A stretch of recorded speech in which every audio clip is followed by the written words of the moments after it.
ముందుగా మనం ప్లేస్టోర్లోకి వెళ్ళి పేటీఎం యాప్ని ఇన్స్టాల్ చేసుకోవాలి. ప్లేస్టోర్లోకి వెళ్ళి సెర్చ్ బార్లో పేటీఎం అని టైప్ చేయాలి.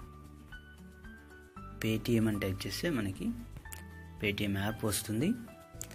పేటీఎం యాప్ వచ్చాక ఇన్స్టాల్ పైన క్లిక్ చేయాలి. ఇన్స్టాల్ పైన క్లిక్ చేస్తే యాప్ ఇన్స్టాల్ అవుతుంది. నా దాంట్లో ఆల్రెడీ ఇన్స్టాల్ అయ్యింది కాబట్టి ఓపెన్ అని వచ్చింది. ఇన్స్టాల్ అయ్యాక ఓపెన్ పైన క్లిక్ చేయాలి.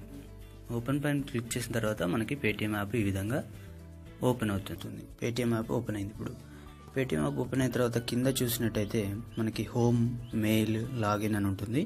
ముందుగా లాగిన్లోకి వెళ్ళాలి. లాగిన్ పైన క్లిక్ చేస్తే login to Paytm or login to create new account అని ఉంటుంది.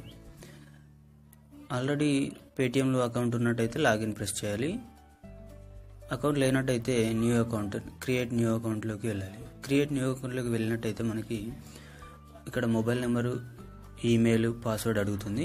మన మొబైల్ నెంబర్ ఏదైతే మనం పేటీఎంలో వాడాలనుకుంటున్నామో అక్కడ ఆ మొబైల్ నెంబర్ ఎంటర్ చేయాలి. ఇక్కడ ఈమెయిల్ ఎంటర్ చేయాలి.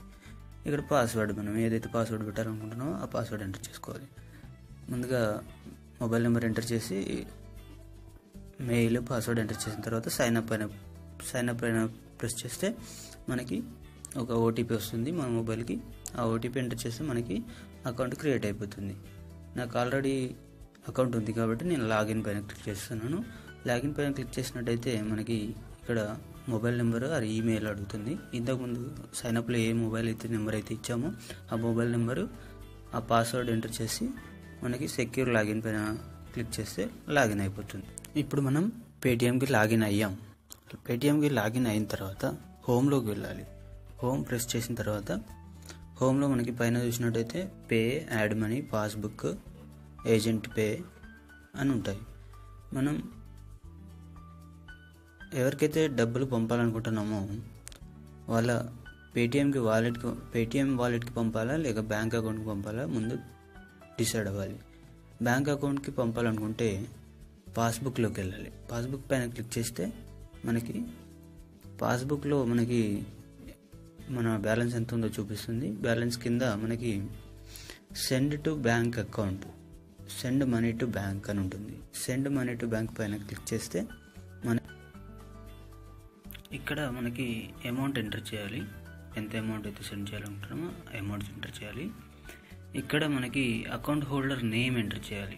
ఎవరికైతే సెండ్ చేయాలనుకుంటున్నామో వాళ్ళ నేమ్, ఇక్కడ వాళ్ళ అకౌంట్ నెంబర్, ఇక్కడ ఐఎఫ్ఎస్సి కోడ్ అంటే ఇండియన్ ఫైనాన్షియల్ సిస్టమ్ కోడ్ అని. ఎవ్రీ బ్యాంక్కి ఒక కోడ్ ఉంటుంది. అది మీ బ్యాంక్ పాస్బుక్ పైన ఫస్ట్ పేజ్లో ఐఎఫ్ఎస్సి కోడ్ అని ఉంటుంది. అది ఎంటర్ చేయాలి. ఇక్కడ లాస్ట్లో వాట్ ఈస్ ఫర్ అంటే ఆప్షనల్, అది ఎంటర్ చేయకుండా ఏం కాదు. ఈ డీటెయిల్స్ అన్నీ కరెక్ట్గా ఎంటర్ చేసిన తర్వాత మనం సెండ్ పైన క్లిక్ చేయాలి. సెండ్ పైన క్లిక్ చేస్తే మనకి బ్యాలెన్స్ అనేది సెండ్ అయిపోతుంది. సెండ్ అయ్యే ముందు మన మొబైల్కి ఒక ఓటీపీ వస్తుంది. ఆ ఓటీపీ ఎంటర్ చేసి కన్ఫర్మ్ చేస్తే బ్యాలెన్స్ అనేది సెండ్ అయిపోతుంది. Okay friends, thanks for watching. Please subscribe.